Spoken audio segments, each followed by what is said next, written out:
수족냉증이라는 것을 여성들이 이제 많이 호소를 합니다. 한마디로 손, 발이 차다는 얘기인데요. 남성들보다 이제 빈도가 높은 것으로 알려져 있습니다. 그럼 왜 수족냉증이 생기는지 살펴보면 보통 이제 우리가 혈액순환이 되면 우리 말초, 손, 발 끝까지 혈관들이 잘 이제 이렇게 발달이 되어 있고 이제 어느 정도 내경도 유지를 하고 있다면 혈액 순환이 원활하게 되기 때문에 따뜻한 피가 말단까지 가서 손발이 이제 따뜻하게 되는 것이죠. 하지만 말초 혈관들이 발달이 잘 안 되어 있거나 아니면 수축되어 있거나 하면 이제 손발이 차게 됩니다. 여성들 같은 경우에는 한 달에 한 번씩 생리도에서 일단 혈액량도 좀 부족해지기 쉽고 그리고 아무래도 신체 활동도 좀 적어서 혈관이 이제 수축되어 있을 가능성이 있고 그 다음에 이제 여성 호르몬 같은 경우가 이제 우리가 혈관을 튼튼하게 하는데 이제 갱년기 여성들 같은 경우는 그런 이제 여성 호르몬도 이제 부족하게 되고 그래서 수족냉증에 빠지게 될 확률이 이제 높아지게 되는 것입니다. 따라서 우리가 이제 손발이 차신 분은 본인도 이제 좀 불편하고 그러기 때문에 특히 이제 날씨가 추워질 때는 뭐 손발을 따뜻하게 하는 뭐 장갑이라든지 뭐 양말 같은 거를 신는 것이 좋겠고 운동, 신체 활동 같은 것들도 많이 해서 우리 혈액 순환이 잘 될 수 있도록 하는 것이 중요하겠고 마늘이라든지 생강, 계피와 같은 것들이 또 이제 몸을 좀 따뜻하게 하는 기능들을 한다고 합니다. 그래서 그런 식품들도 적절히 섭취하는 것이 도움이 되겠습니다. 임신을 하게 되면 태아에게 영향을 줄까봐 다양한 음식이나 특히 약물 같은 거를 조심을 하게 되죠. 당연히 이제 의학적으로 의미가 있는 사실입니다.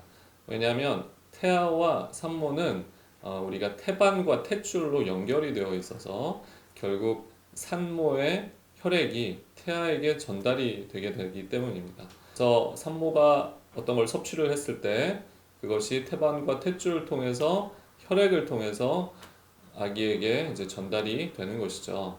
근데 일단은 우리가 모든 음식, 뭐 모든 약물이 태아에게 아주 심각한 영향을 주는 것은 아닙니다. 오히려 산모가 건강을 해치게 되면 그것이 오히려 태아에게 나쁜 영향을 줄 수가 있기 때문에 우리가 이해득실을 따져서 어떤 질환을 반드시 산모가 치료를 해야 되겠다. 그것이 태아에게도 더 도움이 되겠다라고 판단이 들면 약물을 조심스럽게 사용을 할 수가 있습니다. 그리고 약물은 등급에 따라서 우리가 이제 태아에게 주는 영향이 나뉘어져 있습니다. 보통 A, B, C, D 그리고 X 등급으로 이렇게 나뉘는데 보통 이제 A 등급은 비교적 이제 안전한 약물을 말하고 알파벳이 높아질수록 이제 위험도가 이제 커지게 되는데 이제 X 등급은 이제 우리가 금기시되는 그런 약물이죠. 그래서 어떤 약을 사용할 때는 반드시 우리 산부인과 주치의 선생님과 상의를 해서 사용을 하도록 해야 되겠습니다.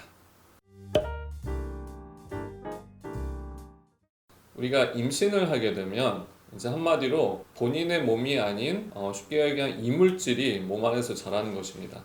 태아는 엄마의 절반과 아빠의 절반의 유전자가 합해져서 만들어지는 이제 생명체죠. 그러니까 한마디로 아빠의 유전자는 타인의 그러니까 자기 몸과 적합하지 않은 유전자 조직을 말합니다. 그래서 산모들의 경우는 이제 어떤 면역 반응이 활발하게 또 일어날 수가 있습니다. 면역 반응이 활발하게 일어나면 어떤 알러지 반응이 일어나게 되고 그러면 피부 발진이라든지 가려움증, 즉 소양증과 같은 것들이 생길 수가 있죠.